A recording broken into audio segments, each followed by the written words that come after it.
right, so we recorded a lot about Star Wars, and we originally intended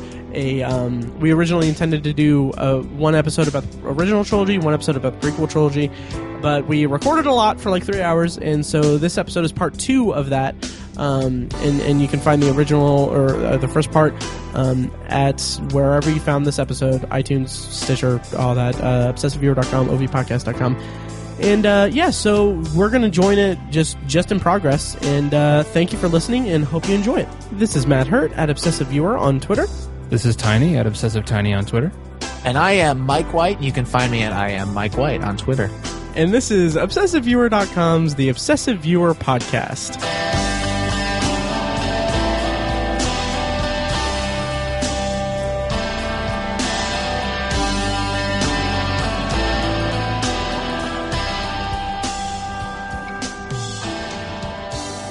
All right, I'm back. Okay. So where were we at in our conversation about this? Because we're totally all over the place here. We were talking. We're at Empire Strikes Back. Empire Strikes Back. Yes. Yeah, it's a movie. No, okay. So to your guys' point about Lucas and about like you guys mentioned that the worlds are just so unique and really interesting, like Bespin and Hoth and all that. Another thing about Lucas and about the franchise as a whole, and something that I do hope is, I don't know if J.J. Abrams is gonna rectify this. I don't even know if rectify is the right word, but it's like every world is just like they're imaginative, but it's also like, okay, Tatooine, oh, it's a desert planet. Oh, Hoth, it's an ice planet. Oh, Bespin, well, that's a mining planet.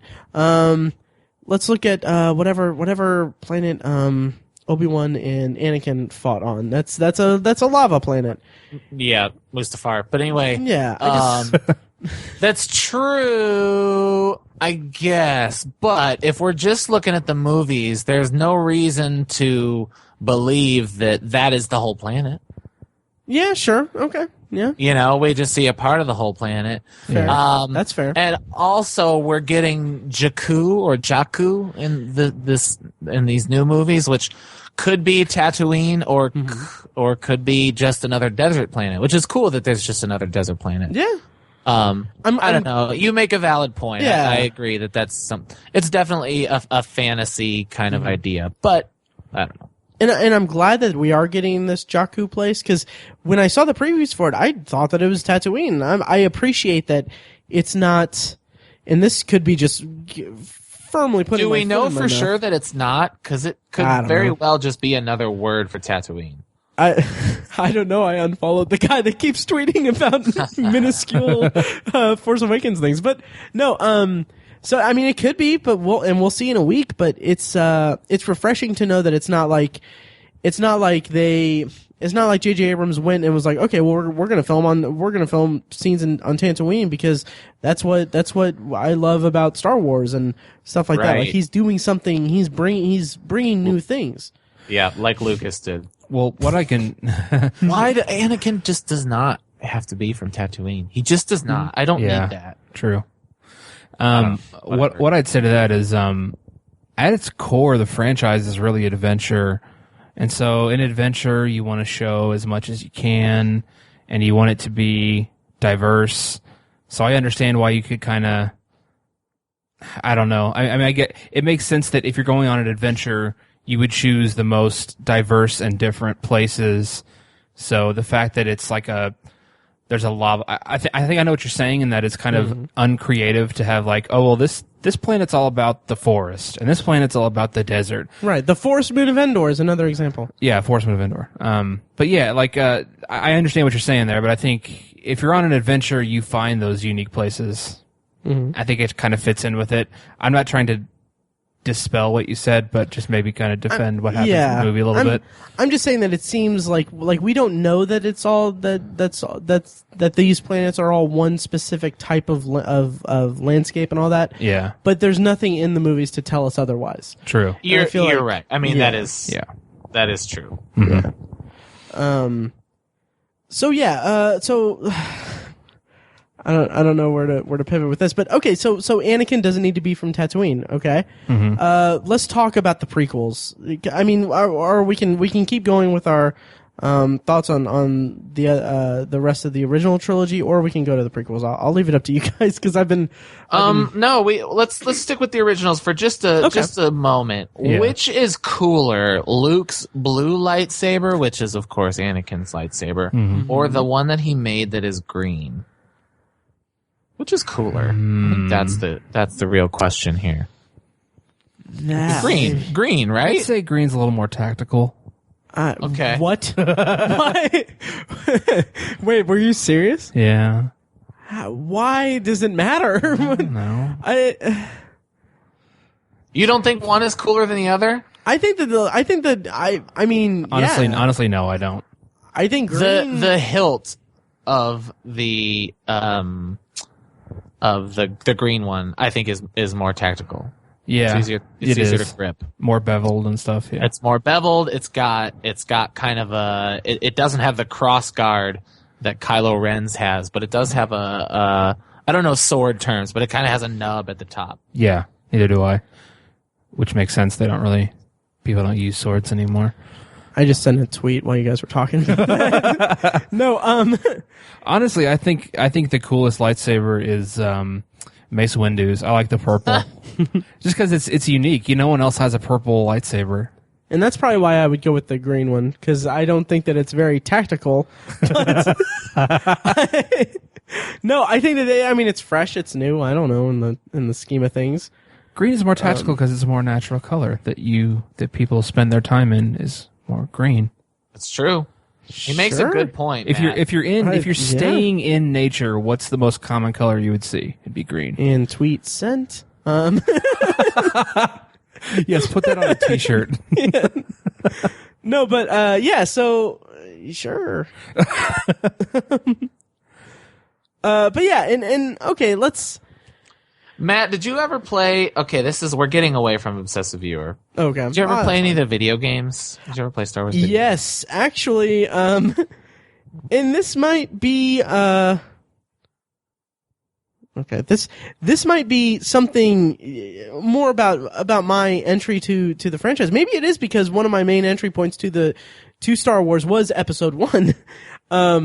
Yeah, that sucks. It does. It sucks. That just sucks. And I was into it. I could totally see why someone would be enamored with this universe and everything because I was in junior high. I was digging it.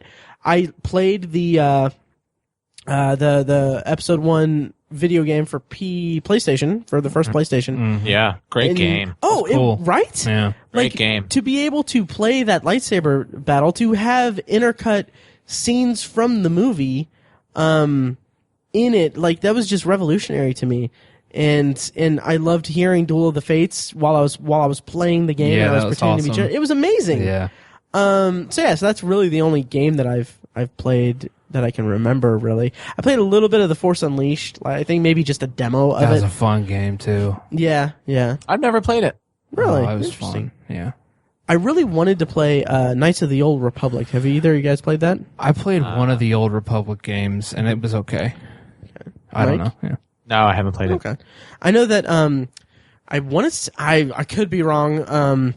BioWare, I think, did it, and they're responsible for Mass Effect, which I mean is just incredible. Mm-hmm.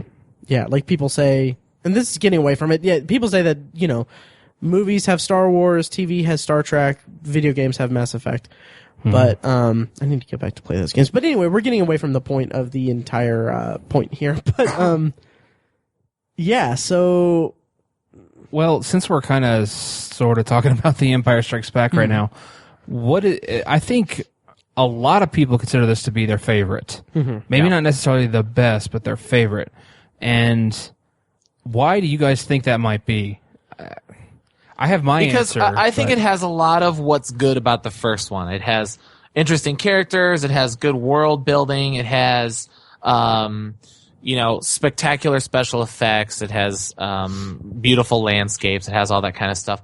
But it's also it's deeper than the Joseph Campbell hero's journey.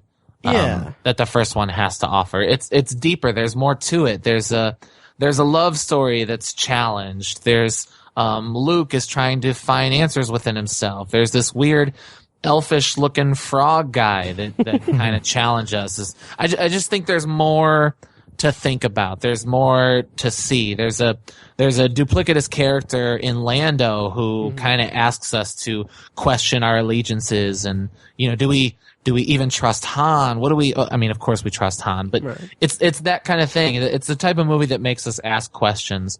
And I also just feel I love the way it ends. I love the sense of helplessness, but with a look toward the future.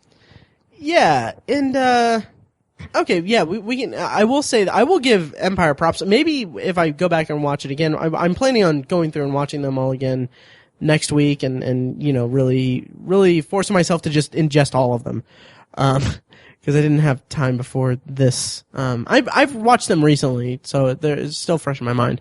But anyway, with Empire, I will give.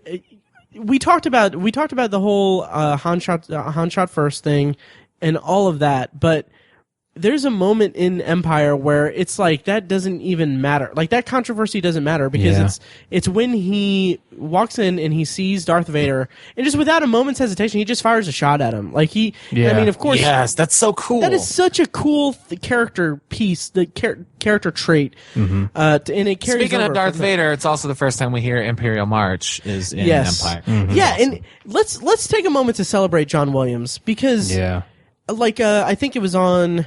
It was a Sci-Fi on Screen, the podcast I mentioned before. Jeff Palermo is the host of that. He mentioned that if anyone else scored this movie, this franchise, if anyone scored Star Wars, it would have been a B movie, sci-fi movie. But the score elevates it so much. It does from that, and he does just phenomenal work. Throughout it, and I mean, it's icon. It's the most famous. It's iconic. It's the most famous movie music of all time, I think. Yeah. Is there anything else you think that trumps so. it? I mean, well, there's a moment where Edward is holding the apple, and then Bella is going for it, and the score there is.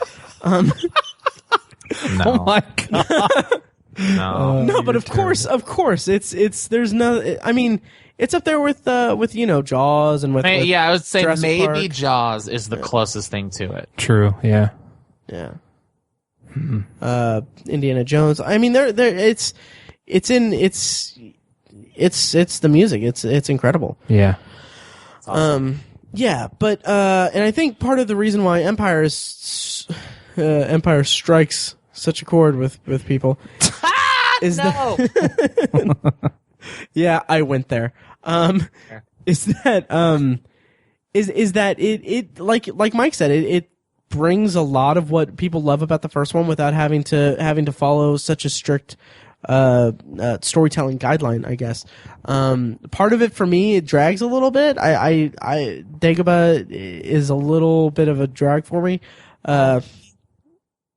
Yeah. It's a training montage. It is. More training than montage. Yeah. Well, yeah. And so, and maybe when I revisit it, I'll think differently. But I just think that it is what it is. And then, but the battle, the Hoth on Hoth is just incredible. Just absolutely insane. Yeah. So that's great, and that's also speaks more to what I like about, or what I want out of the entire. The franchise as a whole is that it's about the rebellion. It's about the rebellion against the Empire, and part of a lot of the rest of the franchises. There's still battles and things like that, but it's not. It's about the relationship between Luke and Vader and good versus evil and stuff like that. I just wish that there was more about the rebellion and stuff like that, which is one of the reasons why I'm genuinely extremely excited for Rogue One. Because that's going to be in that universe of in that area, filling those gaps of what I want out of the original trilogy when I watch it. Yeah. No.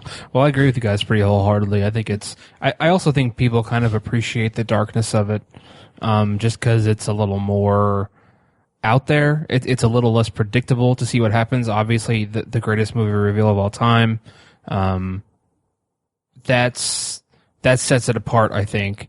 From, I mean, if you were to ask someone what's the most famous line, pivotal moment of the whole franchise, they would say it's I am your father. Oh, sorry. And it gets everywhere.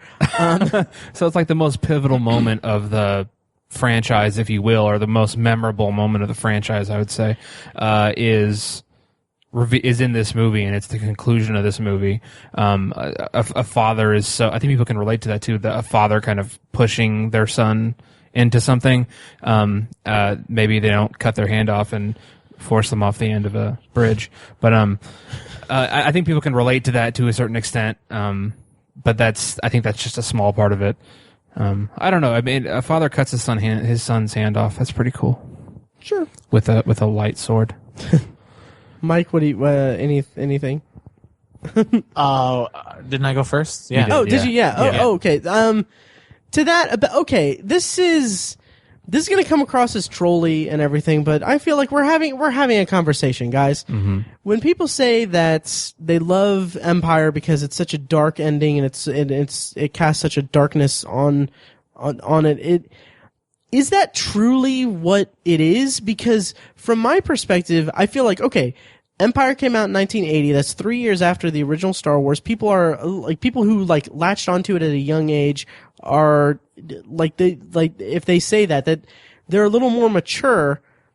But I don't know. It's a down ending. It's dark. It's all that. But it's also like there's also plenty of just darkness and dourness in the first movie. I don't know why that really does that. Well, you think the first one is dour? Well, they blow up a planet. Well, yeah, but I mean that's just an inciting conflict. Yeah, but it shows the brutality of it. Really, I mean, we see the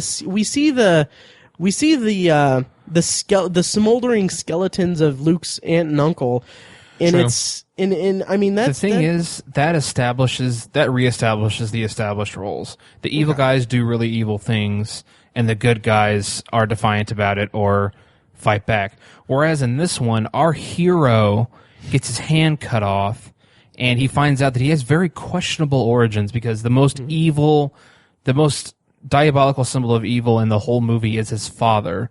That's like tables turning. That's kind of it starts the inner conflict that Luke goes through in the third movie, where he's tempted by the dark side. It kicks that off. So I think it's the darkness of the sequel, The Empire Strikes Back, far exceeds the darkness of the first one. okay. And Han is killed. Who knows if he's coming back? Right, exactly. Yeah, Not killed. Right. Frozen. C-3PO's in pieces. Yeah, but I mean, even with Han, isn't that more just Jabba's thing? Isn't that kind of like a side quest in the whole fantasy thing?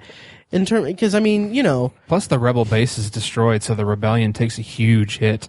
They have a huge upside in the first movie. They destroy the Death Star, and the second one, their base gets destroyed. That's a setback for the Rebellion too. So I think it's just all.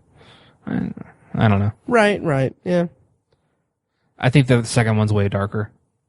Okay, Way darker. Yeah. So this is a good way to pivot to the third movie. Yeah. And I have one thing that I want to say. It's something that we talked about, Mike and I talked about in OV64, but I just want to kind of reignite this discussion a little bit, because it is kind of, what's the word I'm looking for? It's kind of indicative of how I perceive fans of the franchises. Boba Fett. I still have such a bug about Boba Fett. Like he's in the prequels. He's in, there's talk of having a standalone movie, and he has such this huge following and everything, but he amounts in the original trilogy to not much of anything. Yeah. And that's something that I still have a disconnect with. And we've talked about it in that episode before, so we don't need to harp on it that much, but I just feel like that that kind of still just bugs me so much, and that seems like one of an early indicator of George Lucas assuming how much control he had over Return of the Jedi, which, I mean, I believe that he basically oversaw the creative control of all the original trilogy, the sequels. But I think that's an indicator of, like, he's out of touch with what, not necessarily out of touch with what fans want, but out of touch with what makes his movies work. Well, rebuttal. Yeah, I agree almost wholeheartedly that he's out of touch with what makes his movies work. I agree fully. But the excitement over Boba Fett started with the holiday special, and the idea that they were going to release. I mean, he's undoubtedly a cool character design. I mean, that's pretty obvious, and I think people got excited about that. They got excited about the potential action figure, and then they finally got to see him. I think his prolonged popularity is a little overdone, but I think having him in there and I think was a wise choice actually on George Lucas's part. Okay. Too much. I agree with you. There is too much Boba Fett, but okay. I agree as well. I don't understand the fervor for the character. I mean, I think he does look very cool. That's undeniable. The guy has a jetpack. I mean, what's cooler than that? But just the way he's fixated on is a bit perplexing to me. I did not realize he was so featured in the holiday special, which I've never seen. So I didn't know he was in that so much, and that he was kind of anticipated in the sequels. So I didn't know that. But and also toys and everything. Yeah, I understand that, but it's like, I don't know. You get 3 year, even that would just make me angry, because you get a 3-year wait between Empire and Jedi. You've established this character. You're fond of this character, and then he's just completely dismissed in the beginning of Return of the Jedi. And it's such a unceremonious death. It's a middle finger. It is, yeah. Mm-hmm. And it's like why would that fandom carry over after Return of the Jedi? Yeah. Even if they established it in the holiday special and had merchandise for it. I don't think that a cool aesthetic is good enough to sustain that fandom. But that's nitpicking at best. You know, I still go back to I think your experiences with fandom are a lot different than some of the people who love Star Wars. I don't know. For me, it's a collector thing. It's a geeky thing, and I for all the crap you give yourself. I don't know that you're a geek. I think you're obsessed about movies. I think you're a particularly poignant movie critic, but you're not a geek. You know what I mean? So it doesn't make sense for you to like someone like Boba Fett. But I'll get into a comic book because in the last 2 pages they introduce a new character that looks cool. You know, I'll buy an action figure of a character that I have no idea who he is because the character design looks cool. Okay, that's fair. Would either of you buy a BB-8? Say you have money. Hell yes. Hell yes. Okay. See, yesterday. Yes. I'm going to text you a picture right now of my wall and the characters that I have purchased. Okay. That's all. Because you're going to say, who the hell are those characters? And I'm going to say, I don't know. For instance, hold on, let me put on my glasses. I'm sorry, this is dead air. Hold on. No problem. Who the hell is PZ4CO? I don't know. I don't know who it is, but he's a cool blue droid, and I got him. There's another example. Who is Guavian? He's just this red guy who kind of looks a little Boba Fett-ish. I don't know who it is, but he looks cool. And I bought him. And I put him on my wall. Sure. And I wouldn't, I understand that. It's merchandising and all that. But, yeah, if I was a kid, I wouldn't, well, I don't know. But, I would like you to go back in time and tell every girl that I've ever known that I'm not a geek, though. You got Like it. just send a press release out or something. But yeah, and I do understand that, and that maybe that is part of the reason why, or part of what I have about the Star Wars fandom is that I'm not a fandom obsessed person. Right. Like you said that I have a poignant connection to movies and stuff like that, or however you phrased it. And yeah, I do. I have I take a personal stake in the stuff that I watch, I guess, and that overshadows any type of fandom and everything. And I'm not opposed to being a fan of something like that and following something incessantly and everything, because I did as a kid. I followed the production of Scream 2 because I was obsessed with Scream. I followed Lost. Yeah, that's incessantly. interesting. Yeah, That's interesting. yeah. Like going to the library and going to the Dimension Films website to see if there was anything about Scream 2 that was new since the day before. Like that's the level of thing that I did. But I kind of just grew out of it. And I would have thought that the adults... You would have thought that I would have grown out of it, is what you're saying. You're saying, why are you such a child? No. I'm saying, why are the adults who are following every scrap of news about The Force Awakens so adamant about finding out everything and discussing everything? Yeah, that's a problem. And that's a new thing that the media has just decided we need to care about. But I also get small details. So listeners, I'm sorry, I'm going to just have to be descriptive here. But I sent Matt and Tiny a picture just now of my wall of the Star Wars action figures I've collected. And if I could draw their attention to the bottom right character, that's a stormtrooper. Do you guys see it? Yes. Okay. So what I wanted to do was ensure that I collect all of the first wave action figures that were released for The Force Awakens, which includes 12 characters. Okay. And I went to great pains to make sure that I got Captain Phasma and Kylo Ren from the first wave. They were pretty difficult to find at first. And so I did, but I waited a little bit on some of the characters who aren't as interesting. And I'm sorry, but Snow Troopers and Stormtroopers just aren't as interesting as, Finn or Rey or even the Luke. So I waited a little bit, and it got to a point where I had most of the ones that I wanted. And then a second wave came out of figures. Okay. And so I was looking around, and I found this Stormtrooper that I didn't have from the first wave, and I was like, sweet. And I took it home, and I was like, this looks different. And it turns out that the Stormtrooper I got is a Stormtrooper from the second wave of action figures.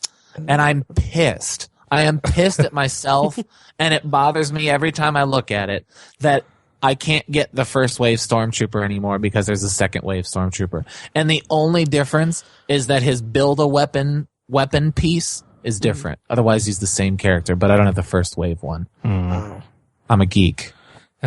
You are, yeah. There's no identifying pieces of information on these pictures, are there? I don't think so. No. Okay. I'm going to share them to the Facebook page. Please do. Yeah, so, yeah. I don't know. My point is just that there's a perspective that's what Star Wars does to you. And I credit Star Wars as making me this kind of a person. I started becoming obsessed with Star Wars. For me, it was, collecting the cards at first. We played the trading card game. My friend had a Star Destroyer, and he just beat me, just destroyed me every time, so I quit playing. But, and I just wanted the action figures. I just wanted them all. I don't know. I get it. I feel like if I were alive and a young kid and I had heard about Boba Fett, I'd be all in. Sure. Yeah. Okay. Yeah, okay. Yeah, so Return of the Jedi itself, I feel like it's the loosest in terms of pacing and story. Like Ewoks are like what I don't know. I'm all over the place, but Ewoks are I'm indifferent to them, but I know that Lucas wanted it to be Wookiees, but couldn't afford it. I don't understand how that's possible. Yeah, I don't know. So yeah, I think people's aversion to the Ewoks are that they're cute little teddy bears who take down the Empire, and that's just not that it's implausible. It's just silly, Like I think it would have been cool if they show up on this forest moon of Endor, and there's this really badass tribe that's like conquered the whole moon, and they're like awesome warrior, like Apache type guys, folks, like that's cool. Even if they're like aliens, some weird alien race, and they team up with the rebel because the Empire is threatening their moon. That's awesome. Like that would be very cool. But the fact that they're just cute little teddy bears who make these squeaky sounds, it just really takes away from the aesthetic that's established throughout the rest of the trilogy. And it's just unfortunate that there was so much focus on this being so family friendly that there's these teddy bears. In the first movie, we get two charred skeletons on the ground outside of a house, and there's a guy gets his hand cut off in the other one, and this one we get teddy bears. It's just kind of, I think that's why people don't like them. It's not the idea that they team up with this tribal indigenous race to take out the Empire. It's that they're cute teddy bears, and I can understand that. I'm not crazy about it myself.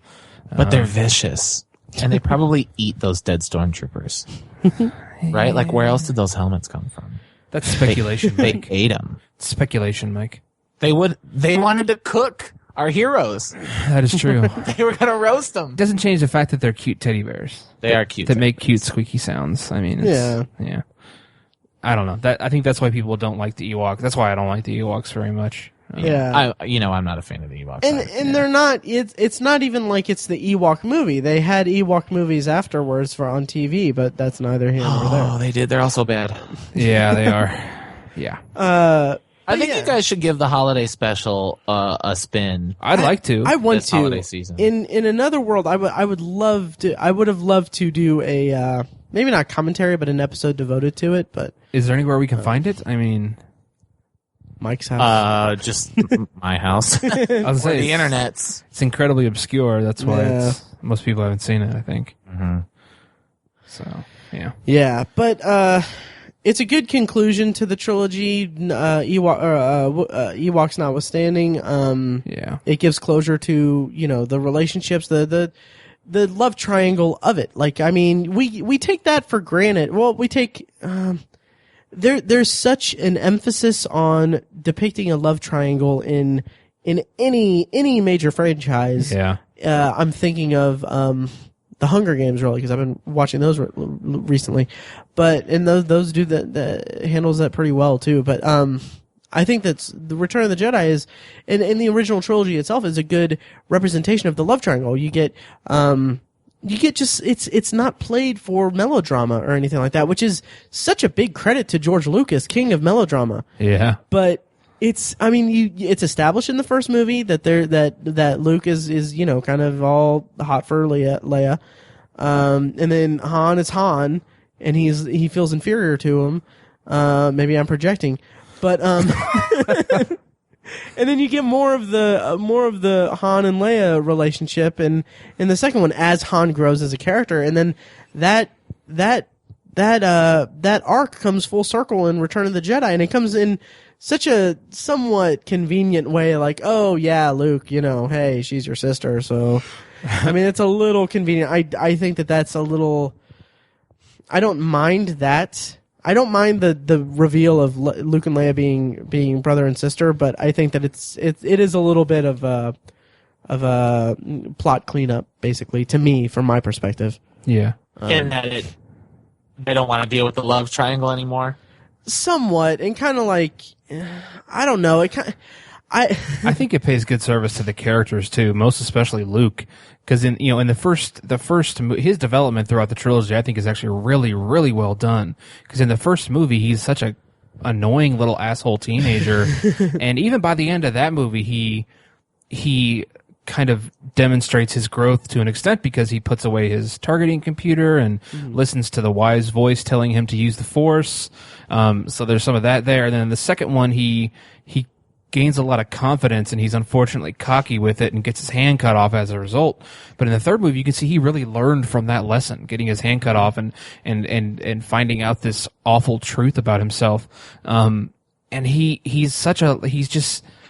exudes so much wisdom in the third movie, and it feels like, it's not so much that I think even the moments before he kind of finds out that Leia is his sister, he just kind of has this attitude that, a Jedi doesn't really have any place with a wife or whatever, or it's like that's just like a frivolous emotional attachment that I don't need.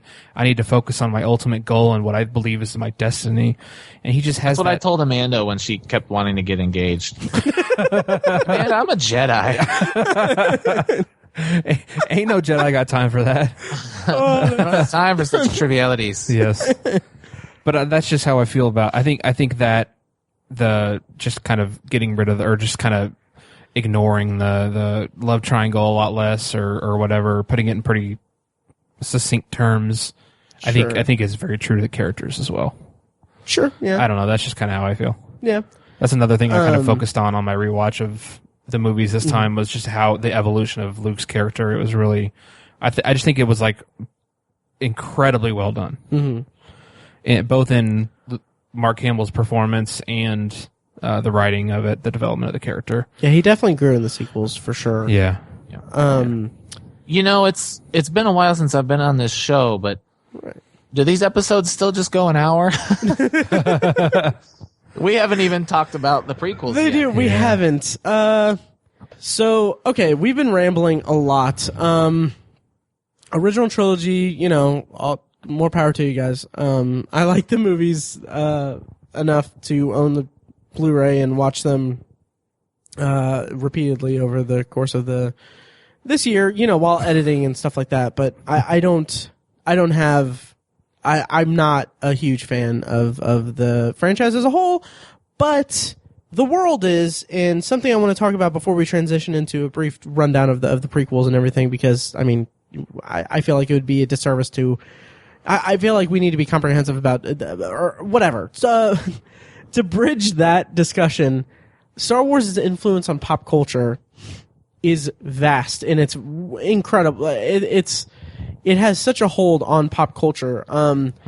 Just what are some of your favorite like Star Wars isms that have infiltrated other works of art, and also how do you feel about the kind of the old school stigma of being a Star Wars fan?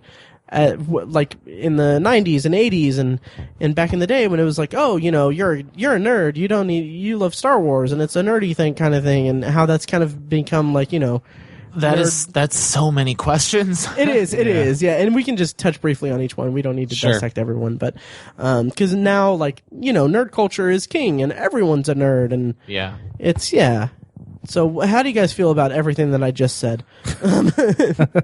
Well, if I could, Star Wars is interesting because, with a lot of things, I think everybody feels, they feel a sense of ownership to certain things. And so when certain things become famous, people are like, oh, I was there first. Oh, these people are posers. I think the beautiful thing about Star Wars, and maybe I'm just not old enough to know, but I think Star Wars fans are really just kind of appreciative that anybody likes it. You know what I mean? Any person they can turn on to Star Wars is cool. And I think we're excited that younger people like Star Wars. I don't find that it's like teenagers coming in liking Star Wars that is pissing off old people. I think what's happening is adults are showing Star Wars to their kids, and I think that's a really cool thing. Yeah, totally agree. It's cool that Star Wars is kind of transcended. It's transcended most of its stigma. That's what's great about it. Like you said, it used to just be, you're just a nerd, whatever.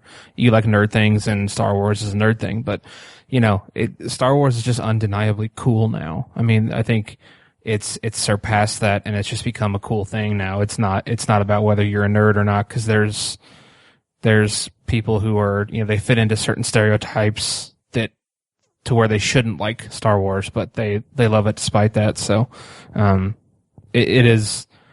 think it's unique in that respect. whereas some stuff that's kind of seems to be ever present in pop culture hasn't quite reached that level yet. Maybe like Harry Potter isn't quite to that level yet, you know. But Star Wars is kind of unique in that respect. Yeah, and it has permeated pop culture. We talked about how the fact that it's, you know, the most iconic.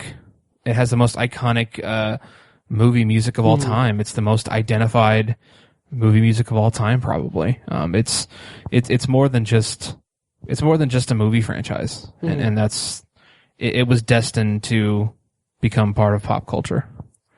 Yeah, and you guys don't need to give examples of this or anything, but one of my favorite like bits of you know, not parody, but of Star Wars being in something else. And it's not even the best example in this TV show, but there's a scene in I think a flashback episode of The Simpsons where Homer and Marge are leaving the theater after seeing The Empire Strikes Back, and then Homer's saying very loudly as he's passing by a line of fans that are waiting to go see it. He's like, "Wow, can you believe that Darth Vader was Luke Skywalker's dad?" Yeah, I love that. And of course, Family Guy, their Star Wars episodes were solid. Yeah, they were. And I loved seeing them poke fun at. Well, the first two are, and I love that they even admit that their third one is not good, like in the crawl. Right. And I'm like, oh, that's hilarious. This is going to be awesome. And then it's actually just not good. Yeah. Right. It's true. They're not kidding. Yeah. Yeah, it was pretty, you could tell that they were a little worn out, I guess. Yeah. Or maybe it's because they really only truly love the first two movies and they think the third one isn't really that great and worthy of parody. Anyway, whatever. So let's talk, and we can wrap this up soon. But there's something about the prequels that Mike, that you brought up earlier, like 2 weeks ago when we started recording this, that you said that there's not a lot of retroactive continuity, and I'd fight you on that a little bit, because there's so much that is just established in the prequels that have no reason to be there. I mean, there's like, you know, why make Anakin the result of an immaculate conception? Why have him create C-3PO? Like, why is that a thing ever? Yeah. And then even the fact that it doesn't pay service to Obi-Wan's dialogue in A New Hope when he's talking to Luke about his father, saying that, oh, he was the best star pilot in all the galaxy, and I fought alongside him in the Clone Wars and all that. When, I mean, yeah, there is some of that in the prequels, but it's also it's not what anyone I think would imagine when watching that and then going to see the prequels. I feel like that it should have been taken more.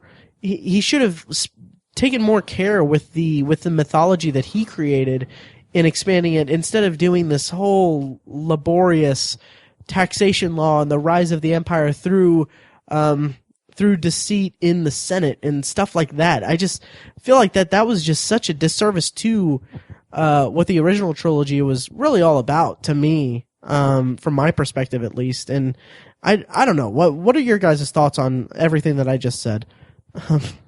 I agree with that, because I think I said earlier that one of my problems is the establishment of the conflict.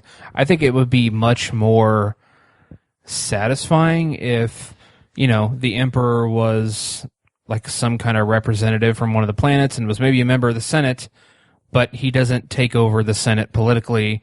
He just goes back home, gets his army, and literally comes to Coruscant and slaughters the Senate and forcibly perpetrates a military coup or something like that. I think that would be much better influence, if you will, or much better motivation for the actual rebellion that we get. I think that something like that makes more sense. Not to say that I should have written Star Wars. I'm not saying that at all. I'm just saying something like that I think would have been more satisfying. So I see where you're coming from, that the prequel trilogy was part political thriller. It was more political thriller than it was adventure, I think. And it's that, amongst many other issues, is why they're not good. There's tons of things you can point at, but I think at a base, philosophical level, that's a big problem. Yeah. Yeah, they are, and I agree. I agree with all that, but still, I go back to the How I Met Your Mother thing, and how I don't think the prequels are ruinous. I don't think any of that stuff is ruinous. And you say how he talks about he's a great pilot, and they didn't, they fought together in the Clone Wars. Well, you say that we didn't get enough of that, but I feel like the beginning of episode 3 is pretty awesome. And he's a pretty awesome pilot in that. And again, I know it's not fair to do this. And we even talked about doing it at the beginning, but just the Clone Wars show, you see the two of them kind of, which technically is still canon, right? It is still canon. Yes, I guess that does. That counts. Right. And so while we might not agree with how much of it we got it, right? They didn't go back and say, I haven't worked on an analogy, but they didn't go back and say, well, he actually just ran around with Obi-Wan because he wanted to be with Robin. Right. Right. Let's see what you did there. Thanks. Yeah, I can see your point there, and it's, maybe you guys have beaten me down to this point, but I mean, yeah, sure. And in terms of plotting and revelations of things like the whole idea of the stormtroopers and the clones, like it's Attack of the Clones, and there's no real Attack of the Clones, it seems, right? Or is there an Attack of the Clones? I guess the clones. Yeah. Yeah. I don't know.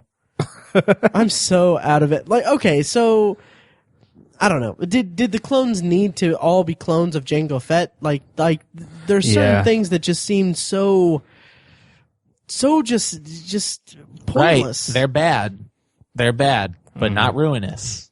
Okay. Yeah.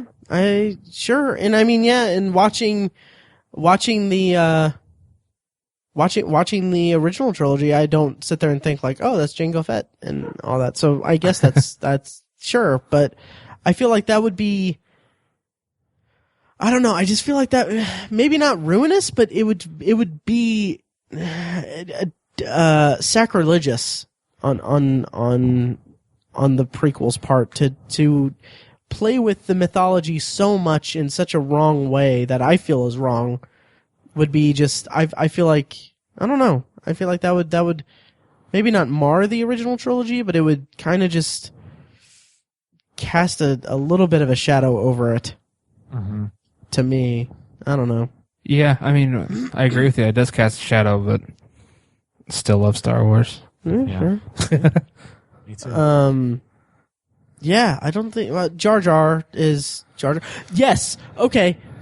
I'm getting my second wind. No, but Jar Jar. There's a theory that, like, we talked about how when the prequels were coming out and like before that there were all these pieces of information, and then when the Phantom Menace came out, it was just kind of just like there was an immediate backlash to it and all that. But there's a theory even now, like recently, that gained traction about how Jar Jar was originally, like, the theory posits it's Darth Jar Jar. I think you can go to darthjarjar.com and read it. But it posits that Jar Jar Binks was originally envisioned by Lucas to be a Sith Lord throughout, and it would be slowly revealed, and it would be revealed in probably episodes 2 or 3, but the fan backlash against Jar Jar was so much that he dropped it. That theory itself, and the fact that it gets traction and it's actually discussed within the fandom, is so irritating to me. No. Okay. It is not discussed within the fandom. Okay, there are. It is not. You're reading it on these websites that can continue to perpetuate all this stuff, but nobody I know who is actually part of the fandom takes any of this with any weight whatsoever. It's a fun theory, but nobody I know is actually considering this. Okay, but message boards and Reddit and people are actually commenting on it as if it is maybe they're not. Maybe it's not a serious kind of thing, but the fact that the theory exists and the idea that, oh, you know, like I read it and it basically says that Jar Jar was originally going to be this, but because we were so angry about Jar Jar, he decided to drop it. And it's like saying, well, George meant to do this or meant to do this, but we weren't receptive to it, so that's why he didn't do this for us. And it's like that's why he backed out of it and stuff like that. It kind of seems like like they're making excuses for what is just not only a bad part of the prequels, but it's borderline offensive and kind of the almost racial stereotype that Jar Jar embodies, really. I think you're reading some pretty offensive stuff that people are Yeah. people are passing off as reality, as something that people actually believe. I don't know. Maybe kids, but nobody I know actually believes that's true. Yeah, maybe I'm just not reading it right then. Because if anyone listening subscribes to the Darth Jar Jar theory and actually thinks that it is a viable theory for what George Lucas originally intended in the prequel trilogy, contact me and let me know that I'm not misreading it. Because you know, everyone's entitled to their opinion, but I just think that's a little bit too not forgiving, but it's taking too much. Giving way too much credit to Lucas, and it's also It is, and well, you know, it's making excuses for. I don't know. Maybe I part of am it. looking down on new fans or something, because that sounds like a new thing. I mean, of course there are people who believe that it's true, but none of the adults I know, none of the. I haven't met anyone. know. I should say I haven't met anyone in real life who actually thinks like, oh yeah, well you know, Jar Jar Binks was maybe he was a Sith Lord, and maybe that's the reason why. Right. Yeah. I don't know. I didn't really look into it. As soon as I saw it, I was like, I didn't even read it. I was like, that's stupid. Yeah. It's, Oh, I read it and I was like, that's cute, fun. I wasn't into it, so I didn't even read it. yeah. But hey guys, news broke the other day that Jar Jar is officially not going to be in The Force Awakens, because that is a viable piece of news about the movie. That is important. That is news. worth reporting. It is good That to is know. important news. Yes. So, okay, we can wind down because holy crap, guys. Yeah. So, okay. This is a championship episode. Yeah, it is. This is. It is. It's been and it's funny because Mike, me and Tiny, we just recorded a dual episode night a couple weeks ago. So this is we're marathoning this. Yeah. So anyway, to kind of wind down in this discussion and everything, and we've touched on this throughout it, but The Force Awakens comes out as of this recording in a week and a couple of days. By the time this episode drops, it'll probably be a few days away. What are you guys? What's your perspective going into it? What are not necessarily your expectations or anything, but how do you feel about it, and how do you feel about the idea of us getting Star Wars movies every year, and how do you feel about your expectations going in and your excitement going in? What level are you at, and how are you handling the wait? Again, that's two different questions. How do I feel about a bunch of movies coming up? Not all that excited. Okay. Not all that excited. I think there's going to be a little too much. But as far as this movie is concerned, I am so unbelievably excited. I mean, I don't know why I'm so sure that it's going to be good, but I'm just sure it's going to be good. And I know that's foolish. That is foolish of me to do, but I just know that it's going to be good. So let's ground this in some real things. I love the idea that our heroes are a black man and a girl. I think that's so awesome for so many people, and it's such an exciting thing and a good decision to bring in some different kinds of people into the Star Wars universe and put them front and center rather than just a bunch of white people. I think that's awesome. I love the generational aspect we're getting. But I also love at the same time that I feel like J.J. Abrams cares about making this its own thing, which I love so much. And so nothing about it so far makes me think that it can even possibly be bad. So I'm just so excited. Nice. Tiny. Yeah, about the franchise taking off, and we're going to get one movie every year for the foreseeable future, I guess. Right. I'm not really sure what kind of limits they put on it, but yeah, I'm with Mike. I'm not overly excited about it. I think it's just going to fatigue the franchise. It's going to fatigue the audience, I think, as opposed to the franchise. I just wish it were spread out more. I'm excited for more Star Wars, but I do wish it was spread out a little more. I think that the frequency of it is going to be a detriment to it. But having said that, as far as The Force Awakens goes, I've never been this excited for a movie ever in my life. Really? This is the most excited I've ever been for anything ever. Like I'm trying to put myself in my shoes the night of the premiere, sitting there in the theater when it pops up a long time ago in a galaxy far, far away. I'm probably going to be like shaking. Oh, I might cry. I'm probably going to cry. at that Yeah. point. And there's no other movie I've ever been able to say that about. Like I'm Not even Blended? I'm worried I about. said that about episode 3. See, I didn't. I don't know. I think I was too. I was too let down by the first two movies of the prequels that I just didn't. I had no confidence left.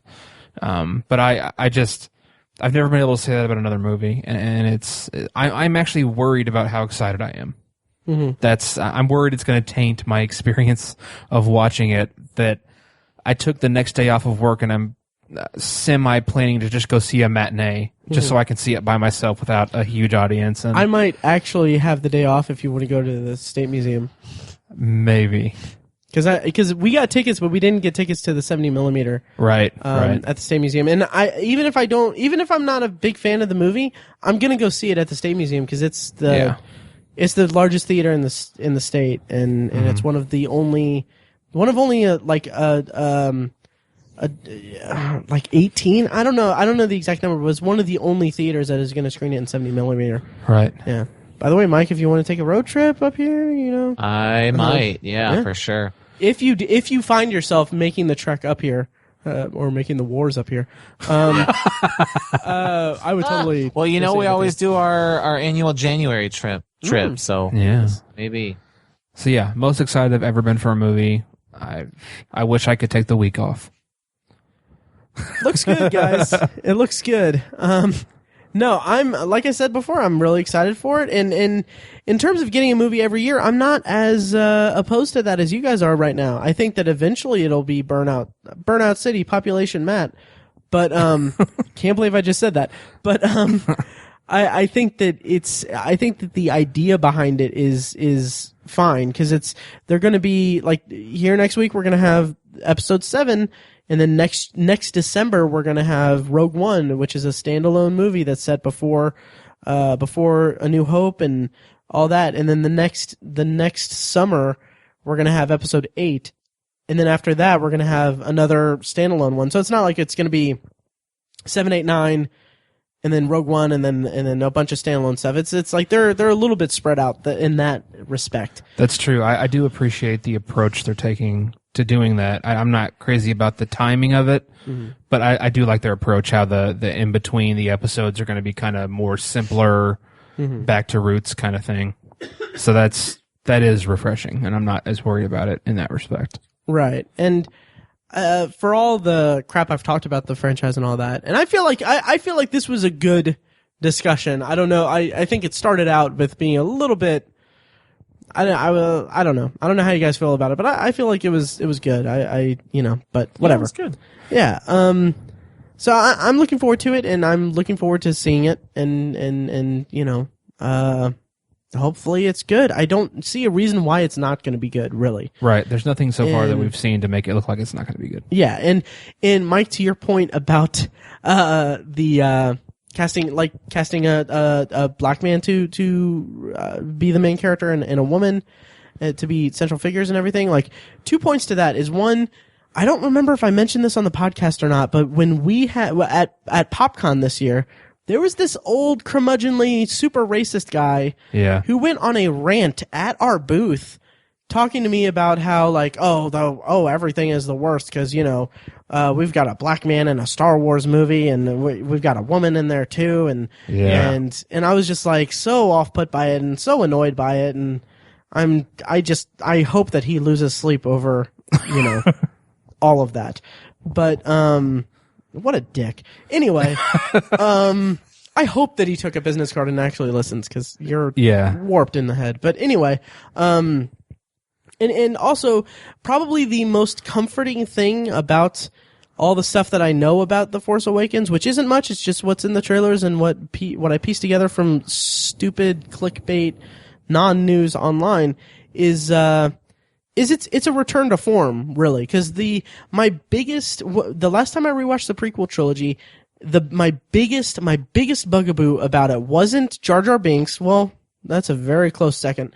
Wasn't Jar Jar Binks, wasn't Jake Lloyd, wasn't anything like that. It was that there was no centralized like triumvirate of characters or a group of characters that carried through the entire trilogy. You had Obi-Wan and you had Padme, who is the most boring and she's awful. Yeah, just terrible. Absolutely just pointless character. And also the romance between her and Anakin is one of the worst on-screen romances I've ever seen. Oh yeah. Like it's so forced, so cringeworthy. Everything about it just doesn't work.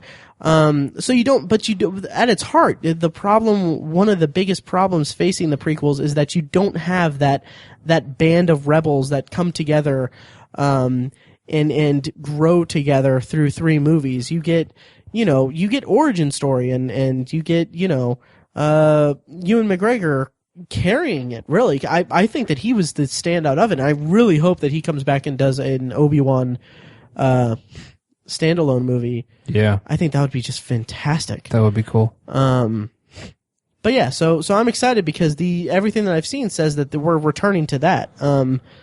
The main characters in the new one are going to be more like that, and we're going to get more. I hope that this whole idea of passing the torch and bringing a new generation Saga to the screen is going to be them banding together and them working toward a common goal and all that stuff. All that stuff that I actually could connect to in the original trilogy looks like it's going to resurface in The Force Awakens, or it's going to awaken in this new franchise. But I hope that I have no problem expecting it to be good, and I hope that it doesn't disappoint. I don't have my expectations too high for it. I'm more excited and nervous and scared about the ridiculous 6. But that's a joke. Yeah. So anyway, we've talked for a long time. Yes, we have.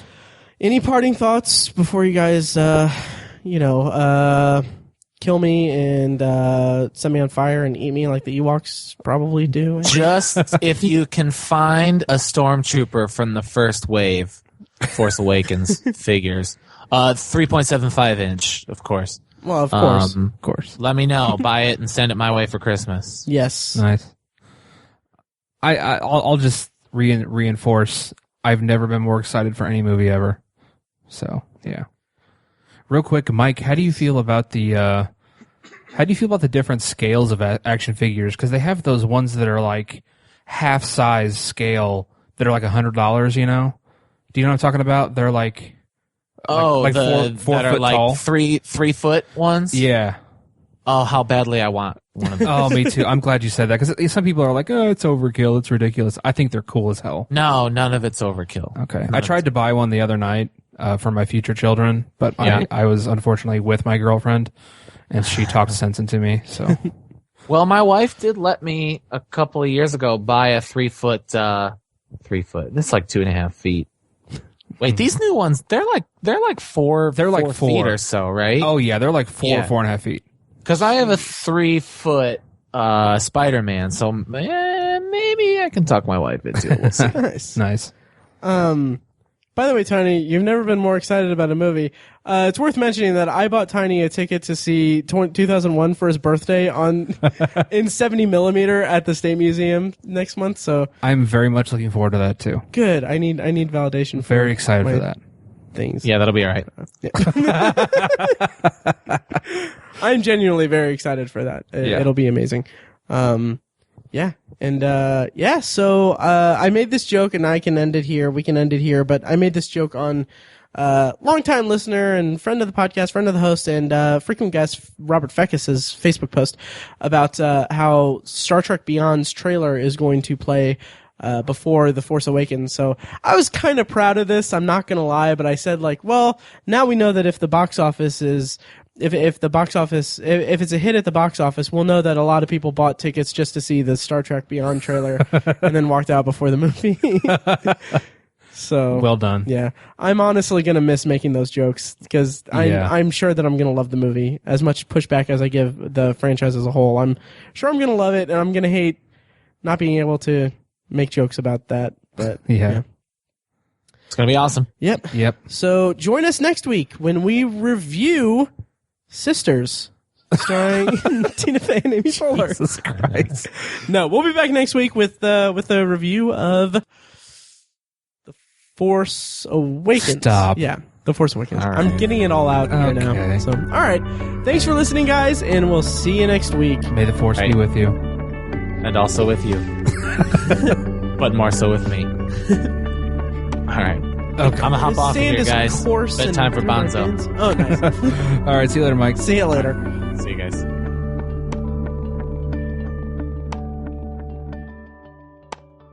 And that does it for our weird Star Wars retrospective discussion episode, 2-part episode. Thanks for listening, and I'm breaking in here to just let you know a few new things that I didn't get a chance to talk about on the episode because they didn't exist yet. But if you want to support the podcast, first of all, the podcast will always be 100% free for all time. But if you're in the giving mood since it's the holidays or you want to support us or show your support for the podcast, I just recently set up a Patreon page or Patreon account for it. So if you go to patreon.com/obsessiveviewer, you can donate to the podcast, and I set up some rewards that, we'll see how it goes. But yeah, so if you want to show your support for the podcast and help us offset some of the costs of running it, you can do that. It's a recurring monthly thing, but basically if you just want to do a one-time payment, all you got to do is just set it up as a recurring thing, and then once the charge clears on your end, just go back to the page and cancel the patronage, I guess. And then that'll be your one-time donation to us. Anyway, once again, that's patreon.com/obsessiveviewer. And also, I set up an Instagram account for the podcast for Obsessive Viewer. That's just the Instagram.com/obsessiveviewer. We'll see how it goes. I'll post some pictures on there probably of like my Blu-ray collection and DVD collection and me being weird in a movie theater if I see a movie alone or something like that. I'll be the weird guy taking pictures in the theater before the movie. Anyway, so follow us there. And then, like I said on one of the previous episodes, me and Tiny have both set up Letterboxd accounts. My username is Obsessive Viewer and Tiny's is Obsessive Tiny. So follow us on there and watch us, see how we watch movies on there. I guess. I don't know. I'm all over the place. Anyway, thank you for listening. Hope you guys don't hate me for my, my words about Star Wars. Yeah. But, once again, I'm excited for the movie. As of this recording, I'm 48 hours away from seeing it, so we'll see if it does well for me. I don't know. That's a mess. Anyway, thanks for listening, and I'll see you next week. Thank you for listening to The Obsessive Viewer, presented by ObsessiveViewer.com. You can find more of our episodes at ovpodcast.com, and you can subscribe to the show on iTunes, Stitcher, or your preferred podcast app. The Obsessive Viewer's theme song is An Eclipse of Events and is provided by Loudlike from their EP Mistakes We Must Make. You can find that and more great music from them on iTunes, and like their Facebook page at facebook.com/loudlikemusic. Any and all feedback on the podcast is encouraged. You can email the hosts individually at Matt, Tiny, or Mike at ObsessiveViewer.com, or send an email to the podcast in general at podcast@obsessiveviewer.com. Check out the Obsessive Viewer blog at obsessiveviewer.com, where we post movie and TV reviews and the occasional editorial about the business of entertainment.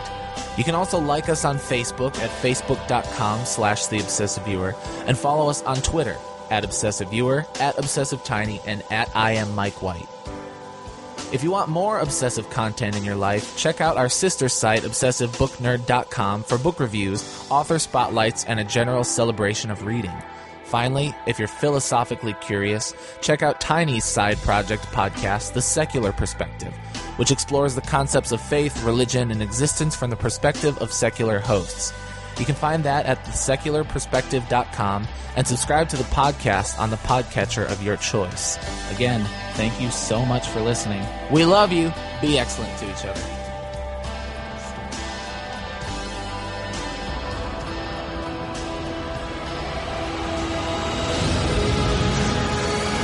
There are stories about what happened.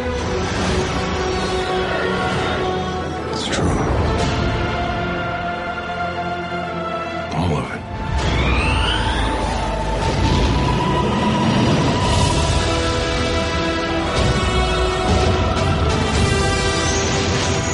The dark side. A Jedi.